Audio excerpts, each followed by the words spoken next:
إن هذا القرآن يهدي للتي هي أقوم ويبشر المؤمنين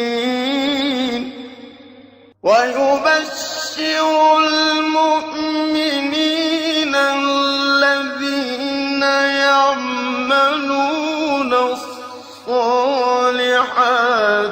أن لهم أجرا كبيرا.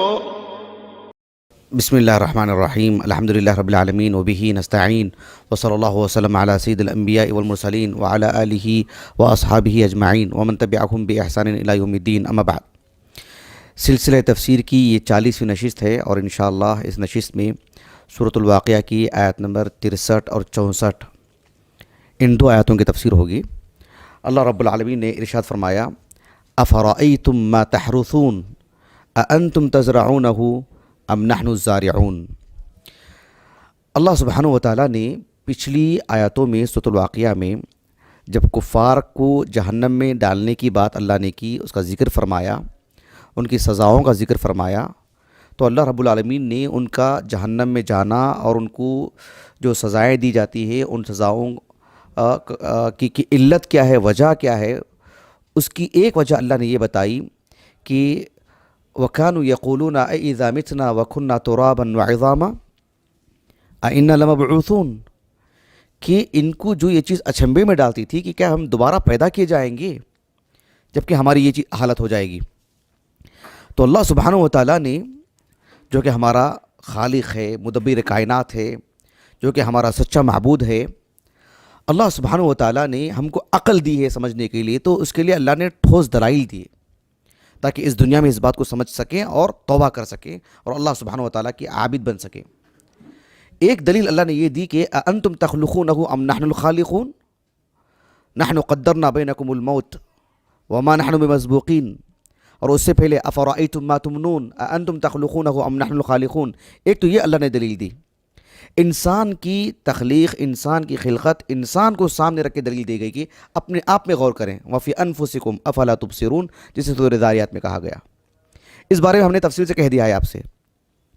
اس کے بعد اللہ سبحانہ وتعالیٰ نے ایک دوسری دلیل دی جس سے انسان کی پوری معیشت اس پر ٹھہری ہوئی ہے، انسان کا پورا معاش اس پر قائم ہے۔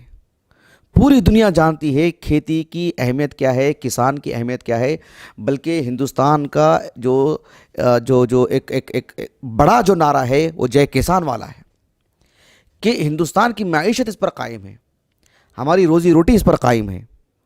اللہ سبحانہ وتعالیٰ نے اس کو بطور دلیل کے ہمارے سامنے رکھا اور کہا کہ افرأیتم ما تحرثون، بھلا بتلاؤ جو تم کھیتی کرتے ہو، جو تم دانہ ڈالتے ہو، انتم تزرعونہ ام نحن الزارعون، اس دانے کو تمہاری غذا کی شکل دینا یا اس دانے کو جو ہے مطلب اگانا، اس کو قابل بنانا، اس کے اندر صلاحیت پیدا کرنا، اس درخت کی شکل اختیار کر جانا اور وہ تمہاری غذا بن جائے، وہ کون کرتا ہے؟ تم تو صرف دانہ ڈالتے ہو۔ افرأیتم ما تحرثون انتم تزرعونہ، زراعت تم کرتے ہو، یعنی اس کو کھانے کی صلاحیت جو اس کے اندر پیدا ہوتی ہے وہ تم کرتے ہو، وہ کون کرتا ہے؟ وہ انتم تزرعونہ ام نحن الزارعون۔ اللہ سبحانہ وتعالیٰ نے انسان کی تخلیق کے بعد یہ جو کھیتی کی جو مثال دی ہے، دونوں میں گہرا تعلق ہے۔ اب دیکھیے جو ہم نباتات جو کہتے ہیں نا، نباتات اگانا، یہ بھی اگتے ہیں اور انسان کو بھی اللہ سبحانہ وتعالیٰ مٹی سے پیدا کیا ہے، اور یہ جو نباتات ہیں ان کا بھی تعلق مٹی سے ہے۔ دونوں کے لیے ایک ہی فعل استعمال کیا ہے، اس لیے دونوں کا ایک گہرا تعلق ہے۔ جس طرح سے اللہ رب العالمین نے کہا سورۃ النوح میں وَاللَّهُ أَنبَتَكُم مِّنَ الْأَرْضِ نَبَاتًا، وَاللَّهُ أَنبَتَكُم مِّنَ الْأَرْضِ نَبَاتًا۔ انسان کو پیدا کرنے سے متعلق اللہ نے یعنی انبات والا فعل استعمال فرمایا، کیونکہ ہم کو بھی اللہ نے مٹی سے پیدا کیا، یہ نباتات بھی مٹی ہی سے جو ہے وہ اگتے ہیں۔ تو دونوں میں کتنا توافق ہے، کتنی موافقت ہے، کتنی مطابقت ہے، دیکھیے۔ تو انسان کی تخلیق کے بعد اللہ نے کہا کہ افرأیتم ما تحرثون، حرث اور زراعت یہ دونوں چیزیں اصل کے اعتبار سے الگ الگ ہیں۔ پہلے ان کا معنی معلوم کر لیں، پھر آپ کو فرق واضح ہوگا انشاءاللہ۔ الحرث اس کے معنی کیا ہیں؟ بنیادی طور پر اس کا جو معنی ہے الجمع والکسب، الجمع والکسب، یعنی انسان کو جو ہے جو معیشت ہے، انسان کی جو کمائی ہوتی ہے، انسان جو اپنی محنت لگاتا ہے، اس کے لیے فعل استعمال ہوتا ہے۔ اسی لیے انسان کو حارث کہتے ہیں۔ کیوں؟ اس لیے کہ اس پہ اس کی محنت لگتی ہے، اس زمین پر، جو کہ زمین کو پھاڑ کر کے، زمین کو جو ہے مطلب سوراخ کر کے، یا زمین کے جو مختلف خاص طرح کی جو شکل ہوتی ہے جس میں زمین کو پھیلا کے اس میں جو دانہ ڈالا جاتا ہے، پھر اسے بند کیا جاتا ہے، اس عمل کے لیے جو فعل آتا ہے وہ الحرث، الجمع والکسب، بنیادی طور پر اس کا معنی۔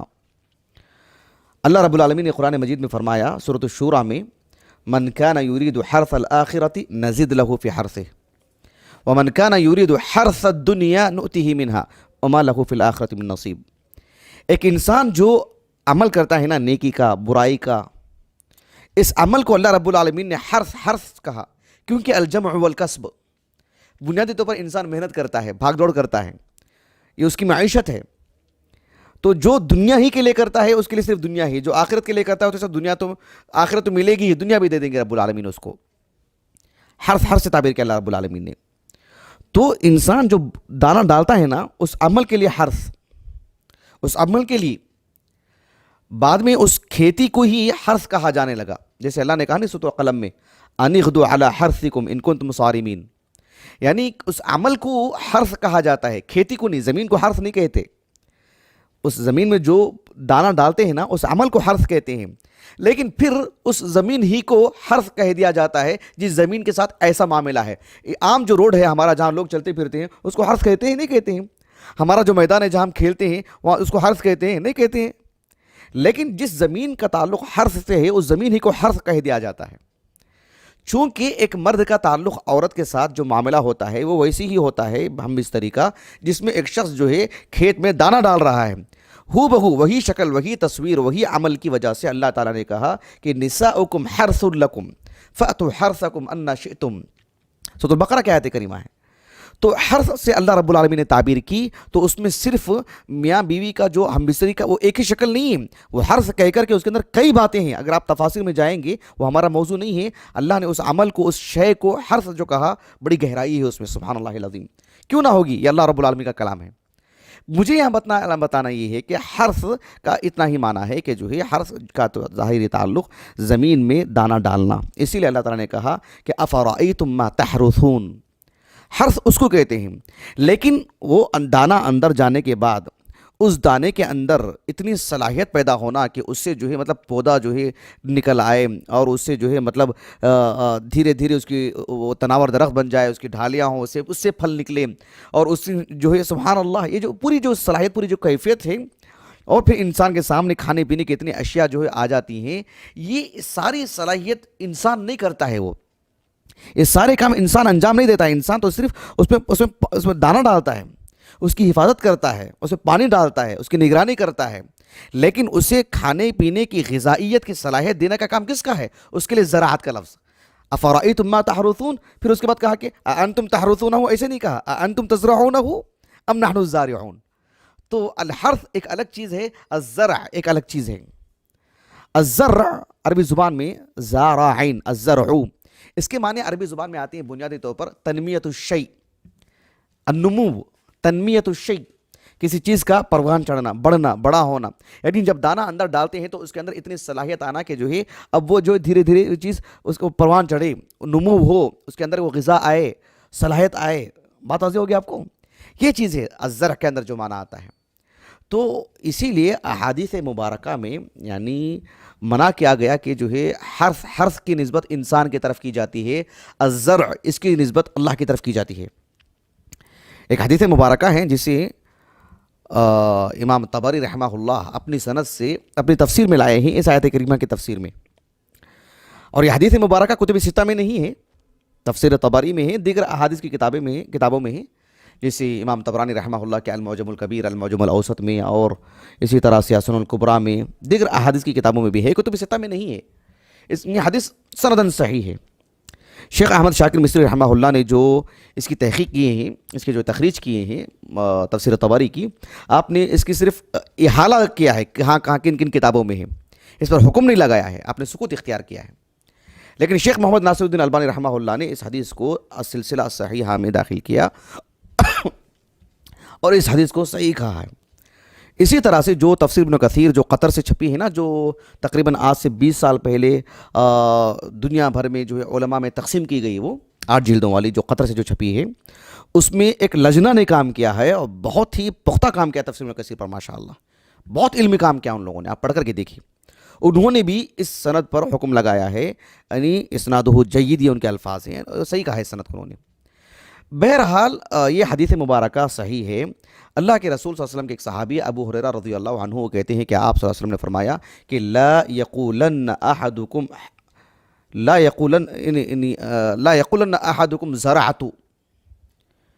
آپ علیہ السلام نے فرمایا کہ کسی شخص کو یعنی یہ نہیں کہنا چاہیے کہ زرعت نہیں کہنا چاہیے، بلکہ کہنا چاہیے کہ حرثت، ولیکن قولوا حرثت، ایسے کہا. حرثت کہو کہ ہم نے دانہ ڈالا ہے، بس زرعت مت کہو، کیونکہ ہم نے اس کے اندر وہ صلاحیت ہم نے نہیں پیدا کی ہے. سبحان اللہ، دیکھ رہے ہیں آپ.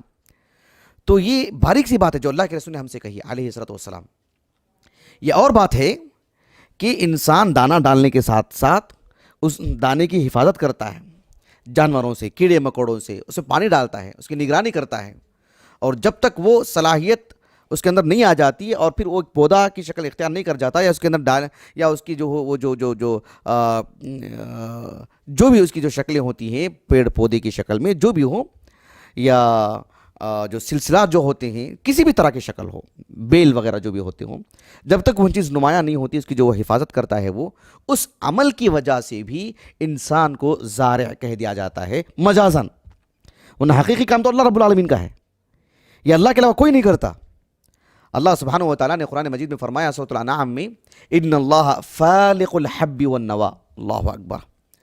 ان اللہ فالق الحب والنوا. ایک سیب ہم لے لیتے ہیں، اس کے اندر بیج کس نے پیدا کی؟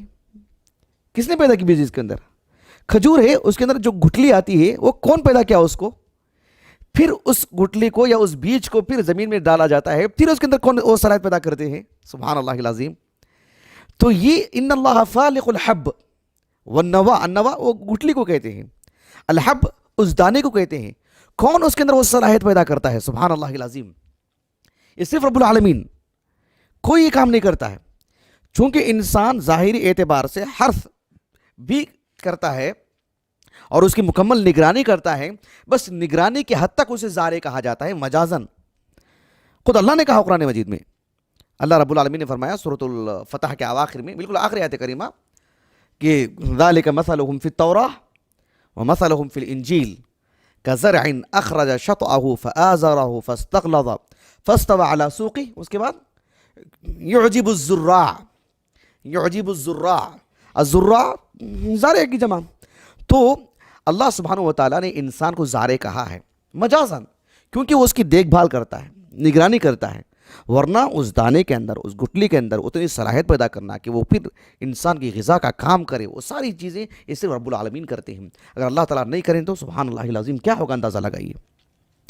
یہ جو 2 آیات کریمہ ہیں، افرأیتم ما تحرثون اانتم تزرعونہ ام نحن الزارعون، اس آیت کریمہ کی تفسیر میں ابو عبداللہ القرطبی رحمہ اللہ ایک قدیم عالم دین ہے. ابو عبداللہ القرطبی رحمہ اللہ بھی ہمارے اعتبار سے بہت قدیم عالم دین ہے، تقریباً 800 سال پرانے عالم دین ہیں. لیکن ایک اور عالم دین ہیں، ان کے حوالے سے انہوں نے لکھا ہے، جو علمی دنیا میں علامہ الماوردی کے نام سے معروف ہیں، نسبت الماوردی. ان کا نام ہے علی ابن محمد نام ہے ان کا، ابو الحسین کنیت ہے ان کی. 450 ہجری سے وفات ہے ان کا، 5 صدی ہجری کے ہیں. متعدد کتابوں کے مصنف ہیں. ہمارے پاس ایک کتاب ہے ان کی، 1 یا 2 کتابیں ہیں ان کی ہمارے پاس، ادب الدین و دنیا، وہ ایک کتاب ہے ہمارے پاس. لیکن اس کتاب میں یہ بات نہیں ہے جو میں آپ کو بتانے جا رہا ہوں. ابو عبداللہ القرطبی رحمہ اللہ نے کس کتاب کا حوالہ دیا ہے وہ مجھے نہیں معلوم ہے، انہوں نے کسی کتاب کا حوالہ نہیں دیا ہے، لیکن ان کے نام سے لکھا ہے کہ اس آیت کریمہ میں اللہ سبحانہ و تعالیٰ 2 باتیں بتانا چاہتے ہیں. 2 باتیں بتائیں ہیں رب العالمین نے جو انہوں نے کہی ہیں، اور بھی بہت ساری باتیں ہو سکتی ہیں، لیکن ظاہری اعتبار سے 2 بڑی باتیں ہیں.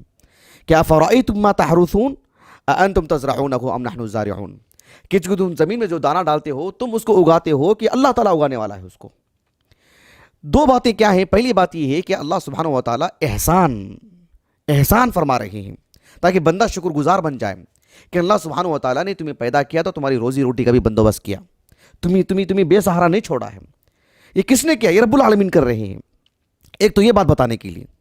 دوسری بات یہ بتانے کے لیے کہ انسان جب دانہ اس میں ڈالتا ہے تو اس کی کیا قیمت ہے, اس کی کیا کام آئے گا تمہارے. جب تم اس کو زمین میں ڈالو گے پھر اس کے اندر صلاحیت پیدا ہوگی تب وہ تمہارے کام بنے گا.